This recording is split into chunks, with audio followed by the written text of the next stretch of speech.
Hey guys, it's Francine Simone, and today I'm here with a story time. As the title suggests, it's about when one of my writing professors told me that in order to become a better writer, I should try plagiarizing another published writer to do it. I'll explain that in a minute. He didn't mean verbatim, like go out and republish Ant Farm. Ant Farm? Animal Farm. Already fucked up on that one, didn't I? So I'll get into that a lot more. So first, for those of you who don't know, I went to university to study writing. Actually, I went to study chemistry, but I decided that instead of doing something practical so I could do writing as a hobby until it became something I was good at, I should just dedicate myself and my life to something that I actually want to do, not something I don't want to do to pay for the thing that I want to do. Because when you think about it, that's pretty backwards and it's a waste of time, money, and effort and energy because you spend your whole life doing something you don't want with the idea that you'll have time to do something you want to do. It's bad advice. If someone tells you to do that, ignore it. Do what it is that you're meant to do and do what you want to do. And that's the best thing you can do in your life is to do you. Don't do somebody else's bad advice. Really, take that. That is some good advice. It's free. I didn't charge you, even though I should. I should become a licensed life coach. But I'm not, so take the free advice and run with it. So, in university, I had a lot of writing classes, and I probably mention this all the time. I only had one really good writing teacher.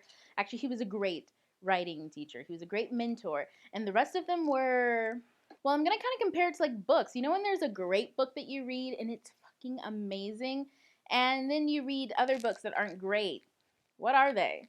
It's like looking at a painting. Either it's really amazing or it looks like someone threw up on a canvas. A great book gives meaning to your life, just like a great mentor can bring meaning to your life. And the rest of them either take away, they waste time, they waste energy, or they just give you nothing, which is a waste of time and energy and so on. So I had a lot of these teachers, the kind that don't really benefit your writing or benefit you in any profound way that makes you a better writer. And one of these teachers was the golden star that gave me such wise advice. Sarcasm. It's all over my face. Go into class the first day, and I've already had a few revelations because I'm a great mentor. And I've really been thinking about writing, and this is when I decided I really just wanted to focus on writing young adult and really getting the stories out that I wanted to get out, you know? Stop focusing on short stories to practice, because what is the point of practice if you're not practicing on the thing you're doing? It's like I play the flute. It's like me practicing guitar so I can learn to be a musician so I can play the flute later. That's stupid. It's fucking insane. Just practice your fucking flute, right? So, walking in this class, this guy's like, here's our anthology of short stories we're going to be reading. And I'm already like, fuck me, I hate short stories. So after seeing that, I was like, okay, this is going to be like every other writing class. Great. I thought, branching out and finding other mentors would be a good idea. I'm starting to notice that it's not. So then, second thing that comes along the line, he starts telling us about the kind of things that he wants to see in our writing, blah, blah, blah, blah, and he brings up genre fiction. And he says, I just don't get genre fiction. It's not that great. I want you guys to write great things and to, make an impact on the world.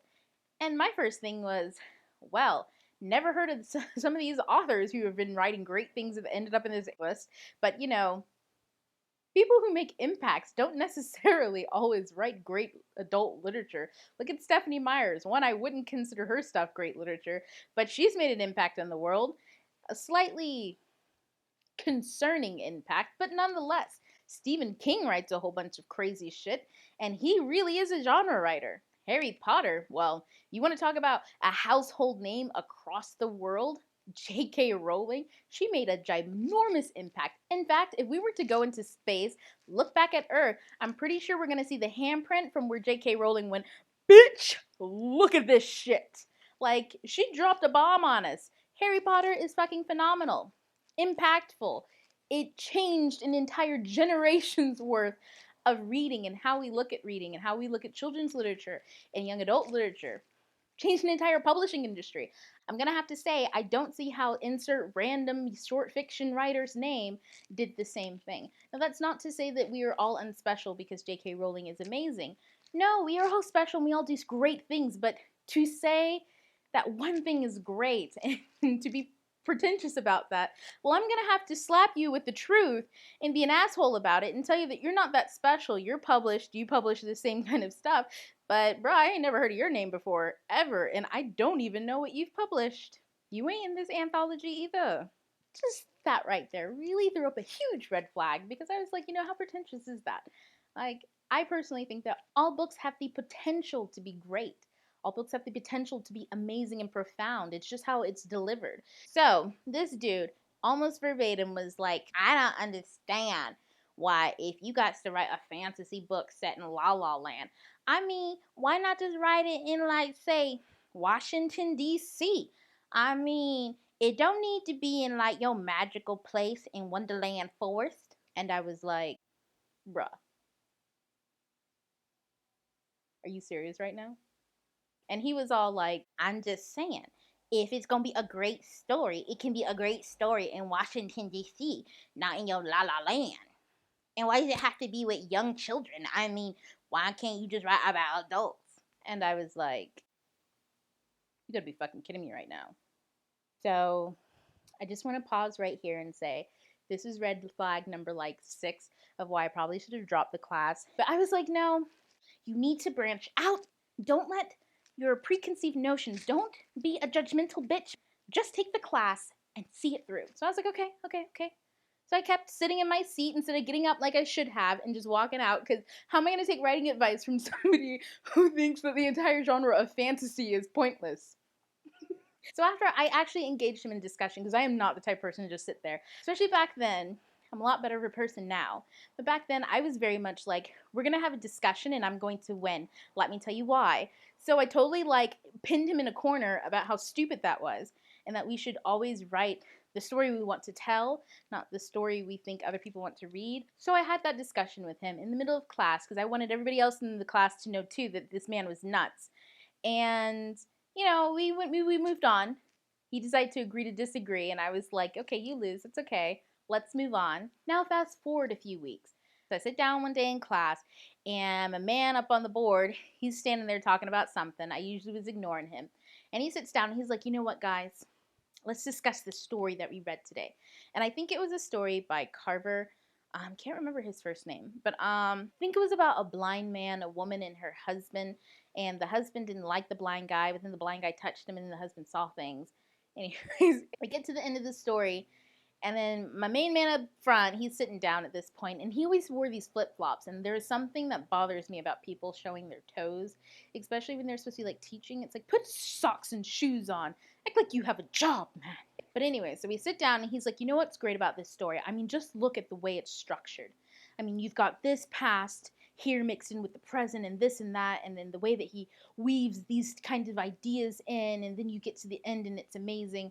And I was like, yeah, okay, I guess so. I really feel like that's a very formulaic way of looking at it. I think we can talk about it as a story more so than as a formula to dissect, but okay. Okay, and then he says, you know what? I want you guys to do this exercise. I want you to take this story and I want you to, using your own words in your own story, take out his words and put in your own. And so I was sitting there like, what the fuck?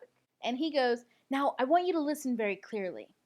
The very first story that I published. And guys, he was really proud right here. He was like, the very first story that I published. And I was like, oh, he's getting on it right here. Okay, well, how did you publish his first story? I did exactly what I just told you to do. And then I was like, say what? Bro, say that one more time. He goes, guys, I took this here story. I took out his words and I put my own words into the story. I took his format of the story and I put my own words in and I got published. So it goes to say something about the way he writes. And guys, I literally almost walked out the door. I was like, so you mean to tell me that you got published because you stole someone else's, like, essentially their framework of their own story? Like, do you know how ratty that sounds? Should I just go out, like, get another set of Harry Potter books that I can rip up, write all over, and then reframe and put my own words in? It'll be what? Sherry Lauder in the Sorcerer's Gem, and then just go from there. Sherry Lotta, Sherry Lotta, Sherry Lotta, Sherry Lotta, and the Sorcerer's Gem by Francina Simone. Like, no, that does not make any fucking sense. I'm gonna need you to stop, man. Stop telling people to plagiarize. Now, technically, plagiarism is taking someone else's words and claiming them as your own. Sure, but then to take someone else's format and to claim it as your own, using your own words, that is a form of plagiarism, because that means that you have no idea what writing is.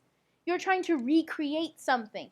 That is just like taking someone else's painting and then changing the colors, putting your own colors, and then maybe changing the man to a woman, maybe changing the sunset to a sunrise, and then saying, look at the thing I created, look at the way that I see the world. That's not the way you see the world.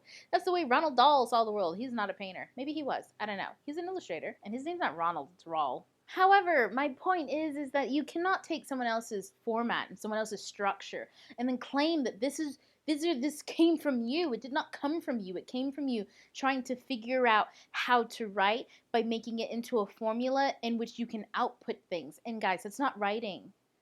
Writing is bearing your soul in words. Writing is bearing the souls of your characters in words.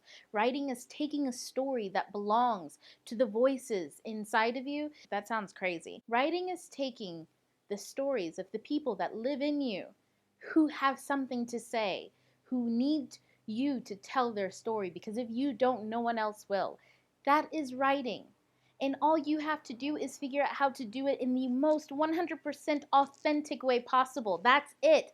Writing has nothing to do with formulas. Sure, there are very distinct things that we do with writing that seem very formulaic, like dialogue tags, cutting tags, saying said versus smacked versus hissed. I don't know, people hiss words, but apparently they do, such as, snarled.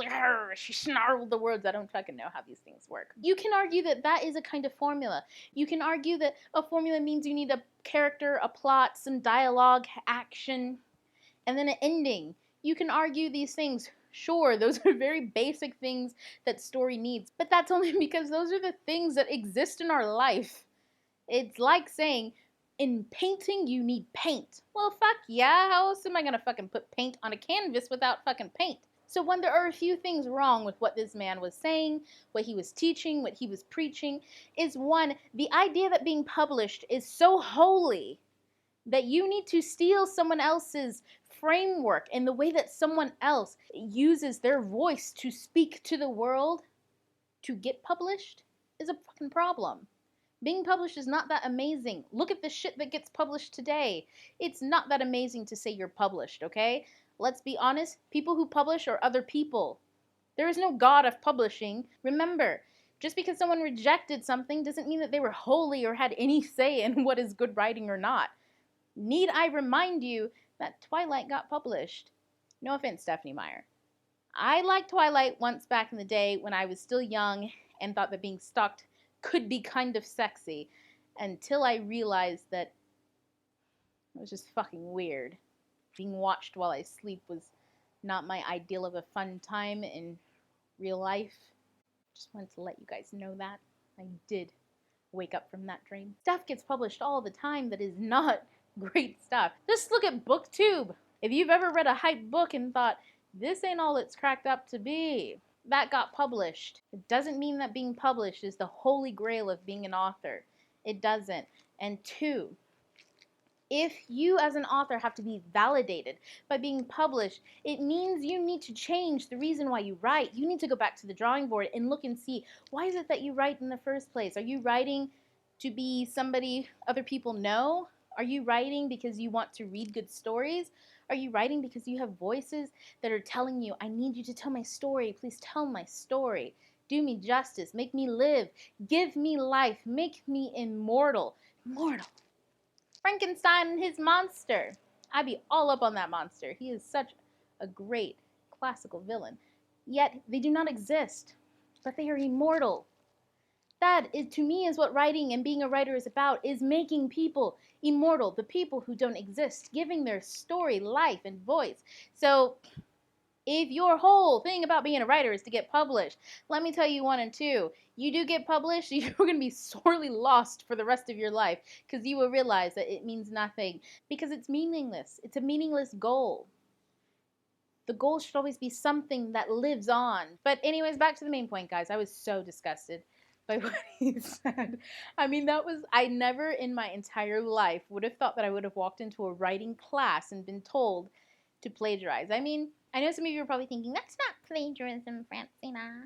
But it kind of is. It's being dishonest with yourself, at least, and your characters, because you ain't got none. You stole it from another man. You stole his framework. If at the end of the day, being published means nothing except for the fact that you've written a book and it's in print and someone could buy it if they chose to, would you like to sell your soul for the possibility of someone to buy your book? Would you want to sell out your characters for someone to have the possibility to buy your book?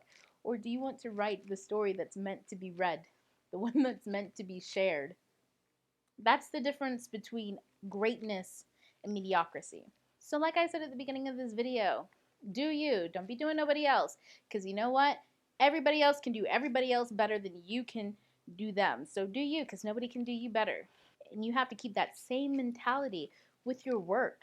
Do it in your voice. Do it the way it's meant to be done. Some people are going to hate your fucking story, and that's fine. I may hate your fucking story. But honestly, do you. That is the best thing you can do. And I love how I just wrapped that around. With that, I'm going to get going because I have to make a lot of other videos because I've been on vacation. As usual, you got any questions, comments, leave them down below or tweet me at Francina Simone. I'm definitely on Instagram all the time. That is my life. You can always find me on everything with Francina Simone because I am the only me. Kinda. Not on Snapchat. I'm Francina_Simone or some shit like that. Don't forget to hit the subscribe button unless you really dislike me. Then move along. Move along. Why are you still here? Okay, guys. Well, TTYL to talk for now.